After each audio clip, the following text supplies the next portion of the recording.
नमस्ते। मैं सरोज शर्मा महामाया चैनल से आप सभी बहनों का स्वागत करती हूँ और आज हम सुनेंगे पोपाबाई की कहानी।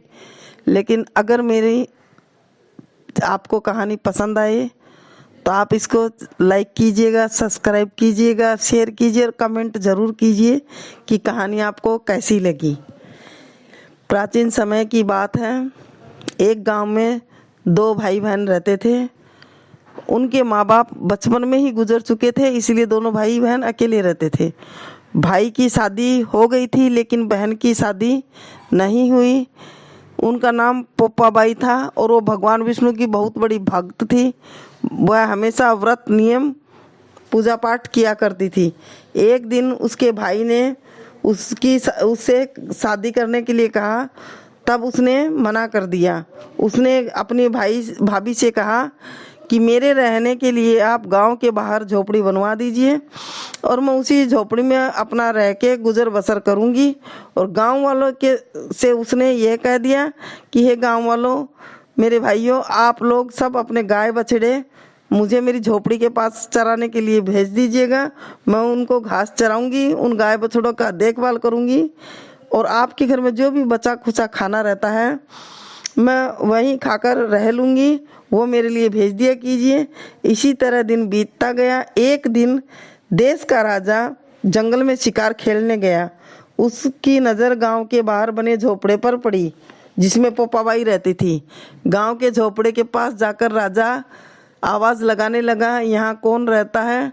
जब कोई भी उत्तर नहीं मिला, झोपड़ी के दरवाजे को खटखटाने लगा। खटखटाने की आवाज़ सुनकर पोपाबाई ने अंदर से ही पूछा, बाहर कौन है?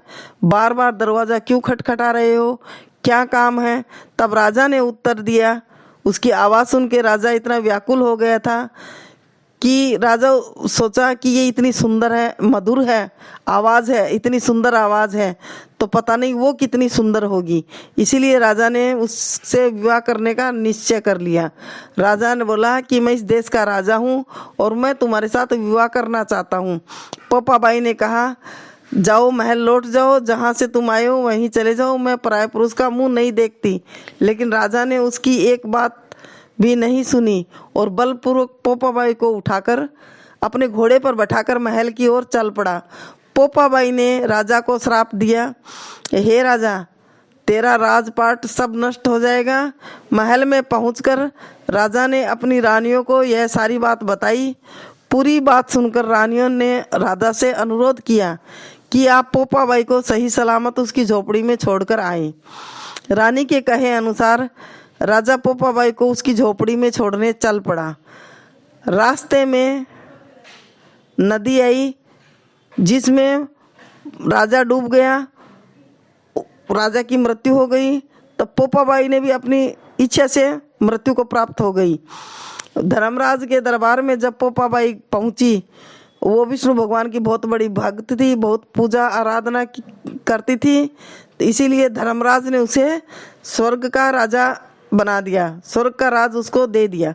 किसी गांव में एक सेठ सेठानी रहते थे, उनकी मृत्यु हो गई। वो भी बहुत धार्मिक थे, धर्म करते थे, पूजा पाठ करते थे, उपवास करते थे।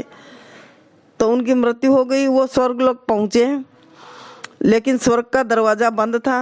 उन दोनों ने धर्मराज जी से द्वार खोलने के लिए विनती की। तब धर्मराज जी ने कहा, इस पर पोपाबाई का राज है, क्या आप? तो सेठ सेठानी ने कहा, हम पोपाबाई को नहीं जानते। तब धर्मराज जी ने कहा कि आप पोपाबाई को नहीं जानते तो मैं आपको 7 दिन के लिए फिर मृत्यु लोक में भेजता हूँ। वहाँ जाकर आप 8 खोपरा में राई भरकर 5 कपड़ा ऊपर रखकर कहानी सुनना और उद्यापन करना और इस प्रकार कहना, राज है पोपाबाई का, लेखा लेगी राई राई का। इसी तरह उन्होंने 7 दिन कथा सुनी, उद्यापन किया। फिर मृत्यु लोक से स्वर्ग लोक को गए। वहाँ उन्हें स्वर्ग लोक में स्थान मिला, पोपाबाई का दर्शन किया। इसी तरह सेठ सेठानी का उद्धार हुआ। बोलिए पोपाबाई की जय। कहानी यहीं समाप्त होती है।